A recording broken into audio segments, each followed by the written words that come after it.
سامعین کرام السلام علیکم۔ مکہ معظمہ میں ولید نامی کافر رہا کرتا تھا۔ اس کا ایک سونے کا بت تھا جس کی وہ پوجا کیا کرتا تھا۔ ایک دن اس بت میں حرکت پیدا ہوئی اور وہ کہنے لگا، لوگو، محمد اللہ کا رسول نہیں ہے، اس کی تصدیق مت کرنا، معاذ اللہ۔ ولید بڑا خوش ہوا اور باہر نکل کر اپنے دوستوں سے کہنے لگا، مبارک ہو، آج میرا معبود بولا ہے اور صاف صاف اس نے کہا کہ محمد اللہ کا رسول نہیں ہے۔ یہ سن کر لوگ اس کے گھر آئے اور دیکھا کہ واقعی اس کا بت یہ جملہ دہرا رہا ہے۔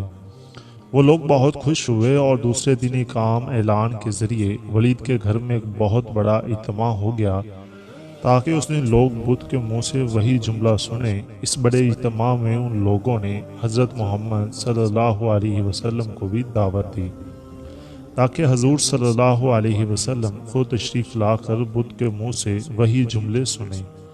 چنانچہ حضور صلی اللہ علیہ وسلم بھی تشریف لائے۔ جب نبی کریم صلی اللہ علیہ وسلم تشریف لائے تو بت بول اٹھا، اے لوگو، خوب جان لو کہ محمد صلی اللہ علیہ وسلم اللہ کے سچے رسول ہیں۔ ان کا ہر ارشاد سچا ہے اور ان کا دین حق پر ہے۔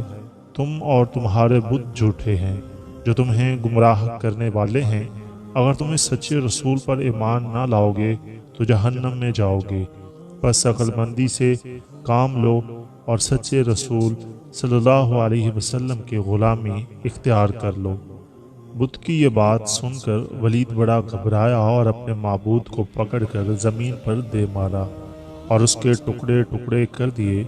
حضور صلی اللہ علیہ وسلم فاتحانہ طور پر واپس ہوئے تو راستے میں گھوڑا سوار جو سبز پوش تھا حضور صلی اللہ علیہ وسلم سے ملا۔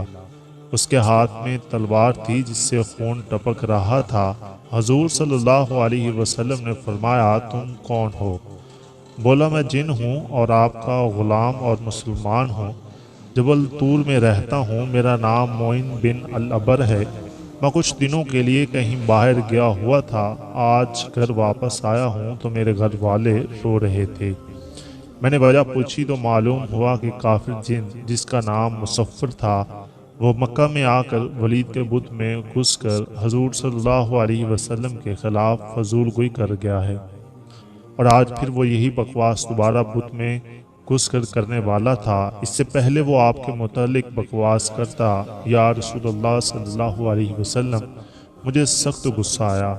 میں تلوار لے کر اس کے پیچھے دوڑا اور اس راستے میں قتل کر دیا۔ پھر میں خود ولید کے بت میں گھس گیا اور اب جو کچھ کہا میں نے کہا۔ حضور صلی اللہ علیہ وسلم نے یہ قصہ سنا تو بڑی خوشی کا اظہار کیا اور اپنے اس جن غلام کے لیے دعا فرمائی۔ دوستو، باحوالہ کتاب جامعۃ المعجزات